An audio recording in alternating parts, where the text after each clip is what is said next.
네, 안녕하십니까. 7월 10일자 내일 정시입니다. 자, 오늘은 한 가지 타이틀입니다. 주가는 해외 진출. 자동차주가 연일 실적 시즌에서 계속 주목을 받죠. 아무래도 해외 부분에 대한 비중이 커지기 때문입니다. 해외도 또 경우가 있겠죠. 자동차, 현대대, 기아차는 중국의 비중을 낮추고 미국의 비중을 높이는 게 있겠죠. 그리고 오늘의 두 개의 특징주 정도가 있습니다. 하나가 글쎄요. 이 기업은 제가 몇 번 말씀을 좀 드렸던 기업인데 덴티스라는 기업이 오늘 상한가의 기염을 토했습니다. 임플란트 관련해서 우리 지금 우리나라에서 유명한 가수분이 있죠. 임영웅 씨. 예, 임영웅이 광고로 있는 회사인데 경북에 있는 좀 작은 회사입니다만 오늘 중국에서 호재성 재료가 나와서 이제 상한가의 기염을 좀 토했고, 또 하나 기업은 여러분 뭐 잘 알고 있는 송배전 관련 기업 3인방 뭐 효성중공업이나 현대일렉트릭이나 LS일렉트릭 같은 경우는 지금같이 흔들리는 장에서도 아랑곳하지 않고 기관의 코를 좀 받고 있습니다. 요 이야기를 풀어갈 건데 먼저 시장부터 잠깐 보면 시장 연일이 뭐 음봉이 많습니다. 그 말은 여전히 매수 주체가 부재하다는 이야기죠. 코스피 쪽에서는 최근 접어들어서 5일 연속 음봉인데 아무래도 이 전기전자 업종에 대한 매도세가 좀 심합니다. 그러니까 LG전자도 마찬가지고 삼성전자, 하이닉스, LG디스플레이 등등이죠.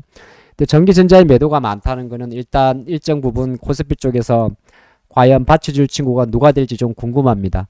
시가총액을 놓고 보면 충분히 LG 엔솔이라든지 아니면은 SDI라든지 포스코라든지 퓨처엠이 좀 받쳐줘야 되는데 다른 거는 좀 차치하고 시가총액 2위 LG 엔솔에 대한 투자 비율가 생각보다 조금 부정적입니다. 그래서 아마 생각보다는 제가 생각할 때 자동차주는 조금 선방은 하겠지만은 결정적으로 코스피 쪽은 전기전자에 대한 매도가 많으니까 조금 시간이 걸릴 것 같고요. 코스닥은 아시겠지만은 에코프로의 비중, 에코프로의 BM의 비중이 가장 크니까 이 친구들은 그래도 코스피보다는 조금 안정적 흐름을 보여주고 있습니다. 또 물론 내일도 이 두 개 기업의 주가 흐름 자체가 코스닥의 방향성을 좀 좌우하겠죠.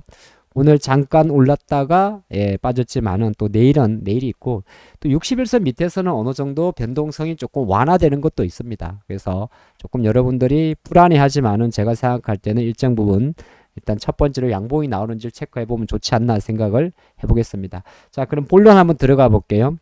뭐 자동차주 이야기는 사실 우리가 늘 하는 이야기인데 뭐 이런 간단히 보면 돼요. 자동차 부품 단돈도 보게 되면 많은 기업들이 주가가 많이 올라갔겠죠. 뭐 대표적인 게 SL이 되는데 SL든 헤드램프입니다만은 사실 SL 같은 경우도 북미를 통해 가지고 해외 쪽에 그러니까 우리나라 자동차 부품주들은 현대가 뭐 8개 정도의 글로벌 현지를 갖고 있으면 거의 대부분이 비슷하게 갖고 있습니다. 그러니까 자동차 관련주들도 어떻게 보게 되면 뭐 우리나라에서 울산이라든지 아니면 여기 광명이라든지 이런 걸 다 떠나가지고 계속적으로 해외 쪽의 비중을 늘리니까 현지 생산의 비중을 높이죠. 그렇기 때문에 실제적으로 해외 매출된 비중이 커져가는 거고, 물론 뭐 우리나라 대부분의 기업들이 해외 수출 안 하는 기업 어디 있겠어요. 조선도 마찬가지일 거고요. 그쵸? 바이오도 마찬가지겠죠. 그런데 이제 조금 더 시장은 어떤 거에 포커스를 맞추냐 하면 이렇게 턴어라운드 하는 거에 보통 항상 포커스를 맞춥니다. 오늘 두 개의 기업을 한번 보도록 할게요.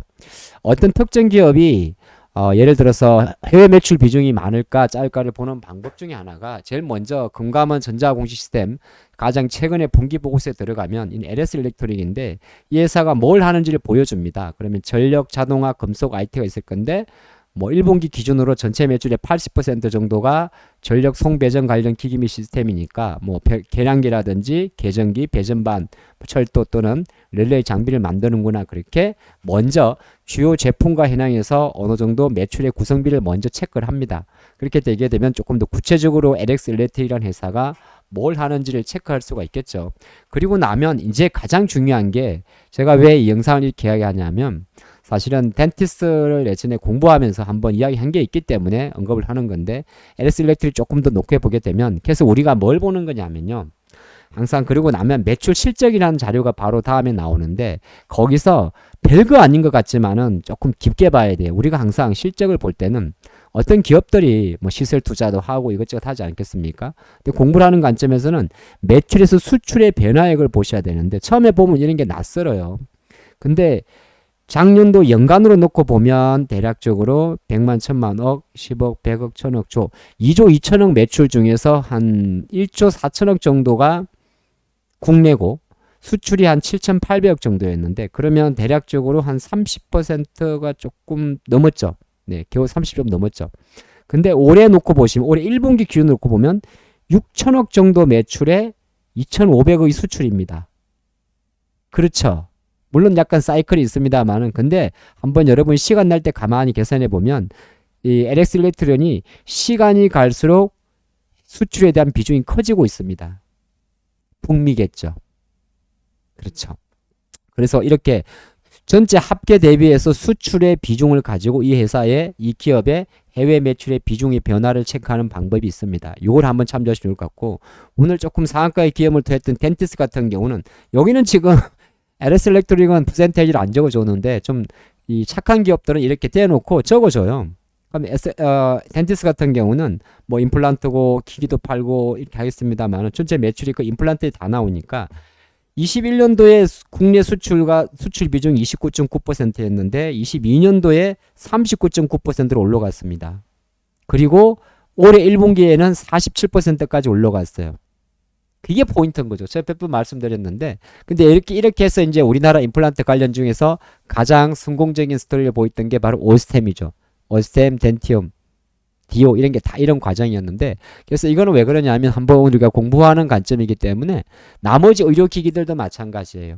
항상 매출의 그 매출 실적에 들어가게 되면 이렇게 내수와 수출의 비중을 이렇게 그래프로 보여주는 데도 있고 아니면 LS 일렉트릭처럼 성의 없이 내가 계산기로 두드려야 되는 경우도 있는데 대부분이 이렇게 수출 비중이 올라가게 되게 되면 실적이 급증한다는 모멘텀을 갖고 있어야 됩니다. 그런 과정에서 오늘처럼 이렇게 중국에서 덴티스의 덴티스 임플란트 이름이겠죠. SK 임플란트가 중국 국가약품감독관리국에서 승인이 나게 되면 이제 날개가 달리는 거죠. 주가는 생각보다 우리가 얼마나 집중하고 공부하고 준비하냐에 따라 달릴 것 같습니다. 시장은 어차피 올랐다 내렸다 하겠죠. 할 겁니다. 하지만 우리가 말하는 속칭 턴어라운드란 대박 자체는 이미 시장에 나와 있는 자동차주의 어떻게 보게 되면 살붙이는 내용보다는 회사의 변화, 수출 비중이 높아지는 그러한 상황. 수출 비중이 높아지면서 시설 투자가 들어간다. 그러면 가끔씩은 이렇게 횡재에 가까운 주가 급등의 맛도 볼 수가 있습니다. 오늘은 정말 주식 클래스에 맞게 공부를 해봤군요. 해외 매출 변화의 비중을 체크하라. 오늘의 포인트입니다. 감사합니다.